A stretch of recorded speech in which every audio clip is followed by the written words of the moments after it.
Fear, panic and uncertainty spreading across parts of South Africa after Mozambique confirmed that at least 5 of its citizens were killed in what it described as xenophobic attacks over the weekend. The deaths marking the first officially confirmed fatalities linked to a wave of protests against undocumented immigration reportedly that has swept through several parts of the country. And according to the government there, around 800 of its citizens were caught up in violence that erupted in a southern coastal city on Friday. And as the tensions escalated, hundreds scrambled to escape the unrest. The region has witnessed anti-migrant protests similar to those reported in the financial capital Johannesburg, also Durban and parts of the Eastern Cape province in recent weeks, for example. Last Wednesday itself, the first group of Ghanaian nationals repatriated from South Africa arrived in Accra after waves of anti-immigrant protests heightened safety concerns within the foreign communities. The group included women and children, with authorities launching a voluntary relocation process for citizens who say they no longer feel safe.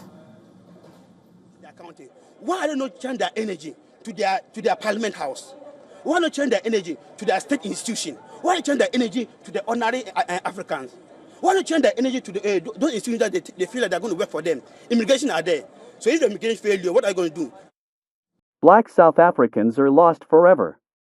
With the recent events in South Africa, in which black South Africans have displayed unimaginable cruelty and savagery towards their fellows black African immigrants, I can say without hesitation that black South Africans are lost forever. Black South Africans have not only proved to the whole world that they gladly accept their conditions as slaves, but they have also proved to black people in Africa and around the world that they are untrustworthy and despicable. Every racial group of people on earth have been honest with themselves to acknowledge at least their mistakes. But, when it comes to black people, particularly black people on the African continent, most of them have no shame doing the same things or making the same mistakes over and over. If you are wondering why Africa is the richest continent on earth and yet Africans are the poorest on earth, now you have the answer. Just a few days ago, in the West African country of Burkina Faso, where a young revolutionary leader has been trying to flip the table on the Europeans' imperialists and colonizers, a so-called imam of the Sunni Islamic Council was calling his followers to overthrow their own government, which is an attempt on his part to please the European imperialists and the Arab countries such as Saudi Arabia, UAE, and Qatar, which, according to many reports, have been indirectly and directly funding terrorist groups in African countries. Like a black American brother, Tariq Nasheed, often says, what are black people going to do with black individuals, like this imam and his followers, who are so dumb and ignorant that they engage in stupid and backward things? But, I digress. Most of us can recall that South Africa, most recently, has been on the spotlight not for good news but for very bad news that unfolded there. For a strange reason, black South Africans were shamelessly and savagely attacking black African immigrants who were living in South Africa. These black South Africans didn't go after the white colonizers, Indians, or Arabs, who controls nearly 97% of South African economy to the detriment of native black South Africans, but only after black African immigrants who at least contribute to South African economy.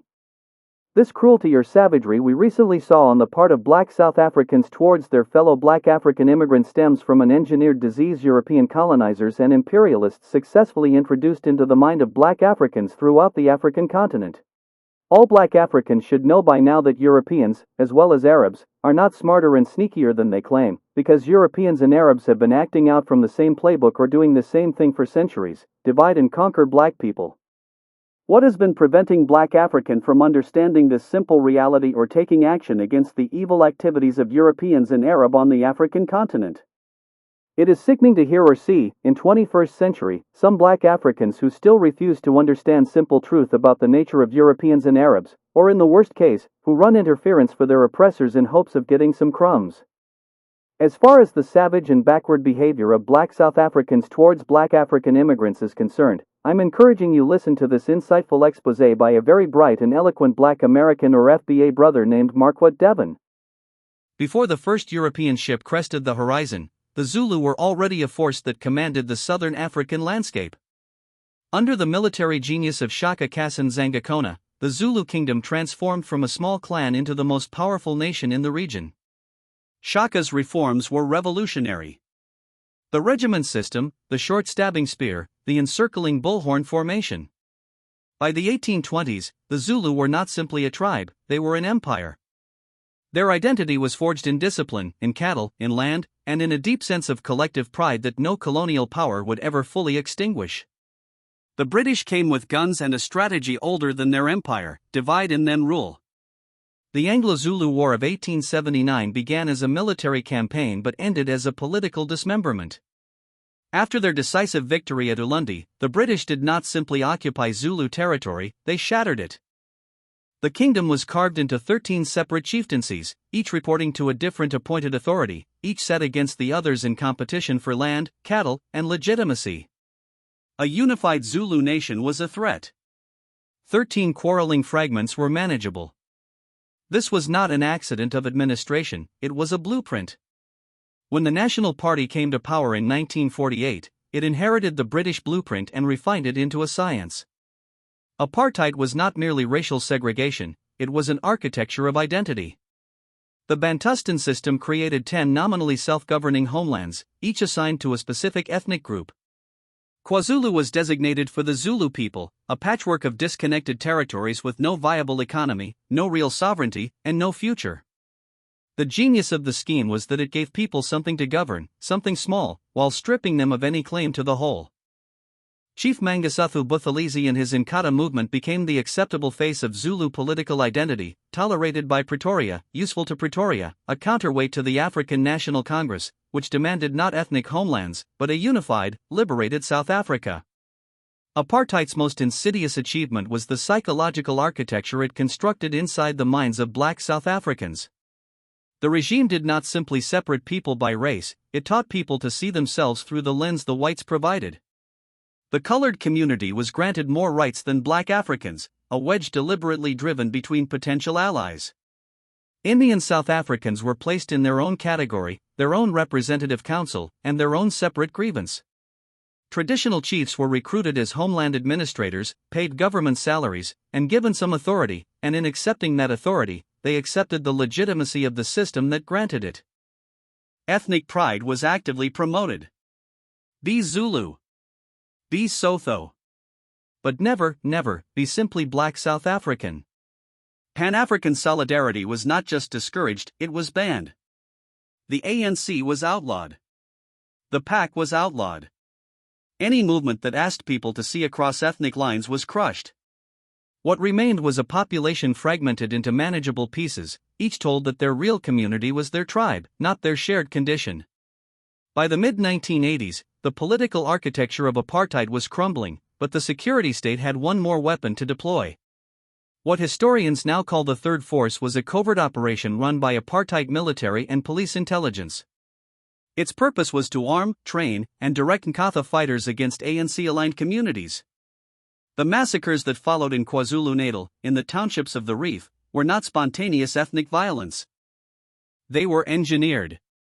Trains arriving at stations where men with machetes waited, hit squads operating with police protection, communities that had been taught for decades to identify along ethnic lines now killing each other along those same lines, while the architects of that division watched from a safe distance. The Truth and Reconciliation Commission would later document the evidence. The Third Force was real. The deaths were real. And the ethnic fault lines that made it possible had been carefully cultivated for over a century. In 1994, Nelson Mandela walked to the ballot box, and South Africa held its breath. The transition that followed was called a miracle. And in many ways, it was. But it was also a negotiated settlement, and settlements have terms. The National Party did not surrender.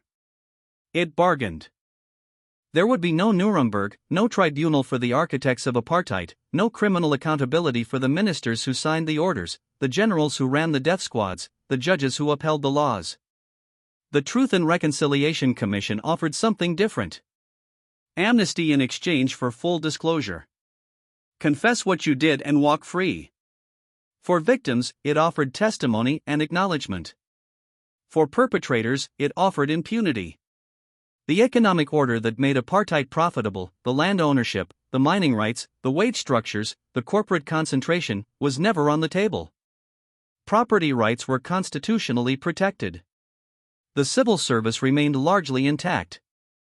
The military officer corps was integrated but not purged. South Africa changed its government. It did not change its economy. 30 years after democracy, the map of South African poverty looks remarkably like the map of the old Bantustans. The former homelands remain the poorest regions in the country. The top 10% of South Africa's population, still disproportionately white, holds roughly 70% of its wealth. The ANC and the Nkatha Freedom Party still compete for KwaZulu-Natal, their rivalry now electoral rather than lethal.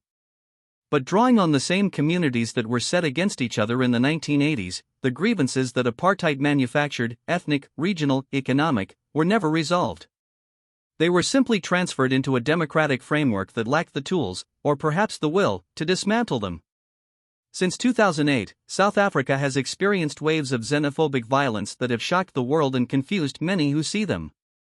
Zimbabweans, Mozambicans, Somalis, Ethiopians, migrants who came seeking survival, attacked in townships, their shops burned, their bodies beaten. The violence is most intense in the same communities that suffer most acutely from unemployment, from broken infrastructure, from the daily indignity of a poverty that democracy promised to end but has not. And here, the line from apartheid to the present becomes visible. The apartheid government spent decades teaching South Africans to direct their frustration at the nearest available other, the other tribe, the other homeland, the other category. That habit of mind did not disappear with the ballot. It adapted. The foreigner replaced the rival ethnic group as the target. The logic is identical. Someone is taking what little there is, and it is not the system. It is them. Here is the oldest trick in the playbook of power. Make the people at the bottom fight each other for the scraps, and they will never look up to see who is holding the plate. In South Africa today, the economic architecture of apartheid remains almost entirely intact. The land question is unresolved. The mines that were built on black labor are still owned by the same conglomerates. The wage gap between the highest and lowest earners is among the widest on the planet. And the communities most devastated by this structure, unemployed black South Africans, rural communities in former homelands, urban township residents, are the same communities directing violence at migrants who are, in economic terms, in exactly the same position they are. The apartheid government did not need to last forever. It only needed to build a world that would perpetuate itself after it was gone. A world where the dispossessed would fight each other rather than the structure that dispossessed them. A world where ethnic identity, regional loyalty, and xenophobic fear would do the work that the past laws and the police once did. That world is South Africa today. Now, what is the solution? Most of black Africans hate to hear truth, especially when it comes out of the mouth of someone who looks like them.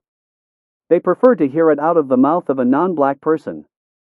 This is why black Africans continue to vote and move along the tribal line, or they cannot get together to build anything useful for themselves. How in the world individuals like Bola Tinubu could become a president in Nigeria? How is it possible that black Africans have let Europeans impose them brainless and incompetent individuals like William Ruto, Yoweri Museveni, Cyril Ramaphosa, Alassane Ouattara, John Akufo-Addo, Faure-Gnassingbé, etc. as leaders in African countries? The latter, Faure-Gnassingbé, is the so-called president of Togo, and he is less than poop. This incompetent and worthless so-called president of Togo seized power in a constitutional coup, with the help of the French army, 22 years ago after the sudden death of his father Ayadima Gnassingbé, who was not only dictatorial but barbaric. Faure-Gnassingbé is said to have earned master's degree in business administration from Georgetown University, but in fact he only registered there for one semester to learn word processing and typography, according to a professor at Georgetown University who confided to one of her former students who is Togolese. Only God knows the amount of Togo's wealth this so-called president squandered or handed to Georgetown University to obtain this fake and worthless MBA degree. The incompetent and worthless so-called president of Togo, Faure-Gnassingbé, is said to have fathered, to this day, 126 children with 3 dozens of mistresses across Africa. I have been to all West African countries, and I can say that Togo is not only the less developed country out there, but it is also the most backward country in West Africa. There are just few paved roads in Togo, and the main roads there are narrow like a trail in a forest. Worse, modern hospital and clinics are inexistent. Even in Lomé, the capital of Togo, there are no clean water, no decent schools, universities, stadium, etc. This is how this dynastic and barbaric regime of Nyasingbe, with the military assistance of the European colonizers, has taken the Togolese hostage and has been ruling Togo like a pancake shop for almost 70 years. The most diabolical thing the oppressive regime of the Nyasingbe family in Togo has been doing for decades is that this regime has been handing out a lot of money to foreign politicians, media personalities, and ordinary individuals on the social media to have them say that everything is great and wonderful in Togo.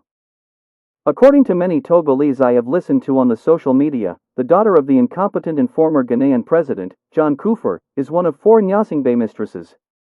For Nyasingbe build a big supermarket for the daughter of John Kufuor in Accra, Ghana, with the wealth and resources of Togo people he and his late father have managed as a family or personal property. This is how the incompetent, worthless, and evil so-called African leaders have been organizing things in their satanic fraternities in order to loot, starve, and deprive their fellow black Africans of common resources and wealth. And for Nyasingbe and his late father have been oppressing and starving the Togolese for decades for the benefit of European colonialists and imperialists. Well, I think black people, especially black Africans, should not waste more time looking for solutions for their countless problems, because these solutions are right there in front of them. It is high time black Africans took draconian approach or dealt harshly with individuals among black Africans who keep undermining black Africans for the benefit of foreigners.